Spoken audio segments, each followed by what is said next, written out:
तो चलिए आज भारत के संविधान के एक ऐसे हिस्से की गहराई में उतरते हैं जिसे अक्सर इसकी आत्मा या अंतरात्मा कहा जाता है। हम बात कर रहे हैं राज्य के नीति निर्देशक तत्वों की, यानी directive principles of state policy. देखिए, ये सिर्फ कुछ नियम कानून नहीं है, बल्कि ये वो ऊंचे आदर्श हैं, वो गाइडिंग लाइट्स हैं जो देश को चलाने वाली हर सरकार के लिए एक नैतिक कंपास की तरह काम करते हैं।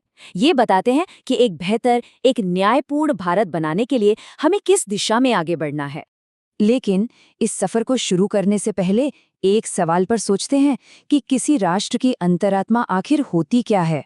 सख्त कानूनों और नियमों के परे वो कौन सी गहरी नैतिक समझ है जो एक देश को सही रास्ता दिखाती है, जो उसे सिर्फ एक जमीन के टुकड़े से एक महान राष्ट्र बनाती है। चलिए इस पूरे टॉपिक को एक माइंड मैप की तरह समझते हैं। हम शुरुआत करेंगे ये जानने से कि डीपीएसपी असल में हैं क्या। फिर हम देखेंगे कि इनके मार्गदर्शक सिद्धांत कौन से हैं, इन्हें किन किन हिस्सों में बांटा गया है, और हाँ, इन पर जो आलोचना होती है उसे भी समझेंगे। और आखिर में सबसे ज़रूरी सवाल का जवाब ढूंढेंगे कि आज के समय में इनकी अहमियत क्या है। ठीक है, तो चलिए अपने माइंड मैप की पहली और सबसे अहम शाखा को खोलते हैं। समझते हैं कि ये डीएसपीपी, जिन्हें संविधान की आत्मा भी कहा जाता है, आखिर हैं क्या चीज़। अगर बिल्कुल आसान भाषा में कहें तो डीपीएसपी सरकार के लिए एक नैतिक टू डू लिस्ट जैसे हैं, या यूँ समझिए कि ये कानून बनाने वालों के लिए एक ध्रुव तारा है जो उन्हें रास्ता दिखाता है। ये कोई सख्त नियम नहीं है कि अगर तोड़ा तो सज़ा मिलेगी, नहीं, ये असल में वो ऊंचे आदर्श हैं जिन्हें हासिल करने के लिए देश को लगातार कोशिश करते रहनी चाहिए।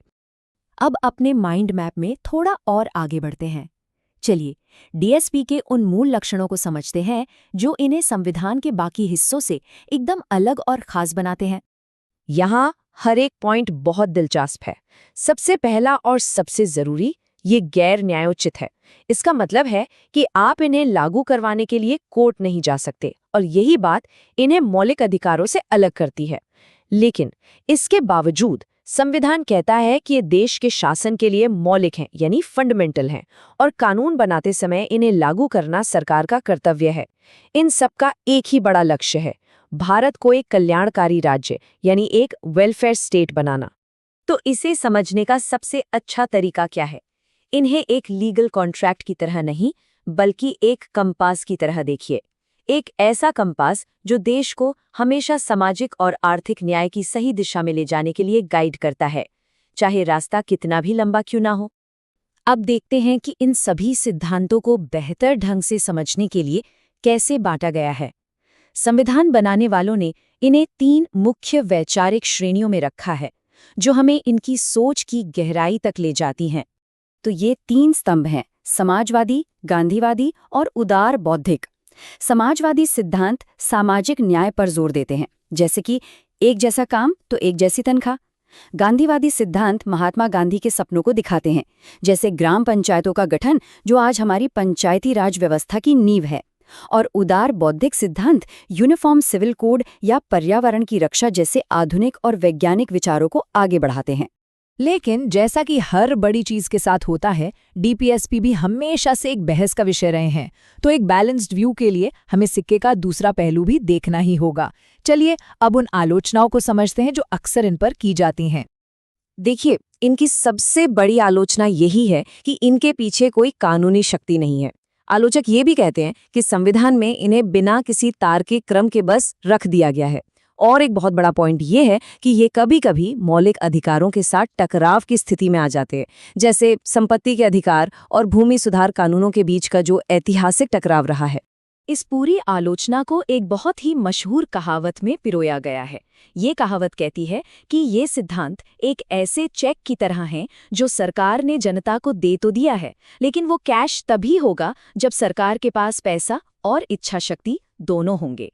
मतलब ये सिर्फ खूबसूरत वादे बनकर रह सकते हैं।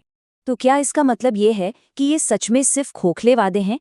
अगर इनके पीछे कानून की ताकत नहीं है, तो फिर ये आज भी इतने मायने क्यों रखते हैं?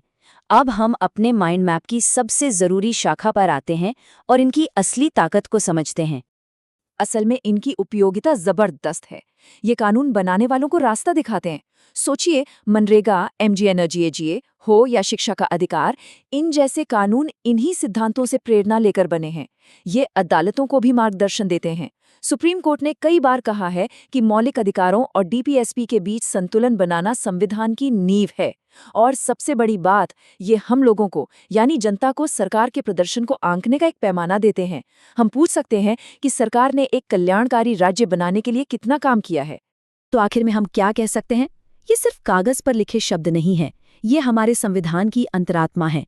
ये हमें लगातार याद दिलाते हैं कि हमारा लक्ष्य सिर्फ एक राजनीतिक लोकतंत्र बनाना नहीं, बल्कि एक सामाजिक और आर्थिक लोकतंत्र भी स्थापित करना है। ये वो आदर्श हैं जो हमारे देश की यात्रा को चुपचाप लेकिन मजबूती से आकार दे रहे हैं।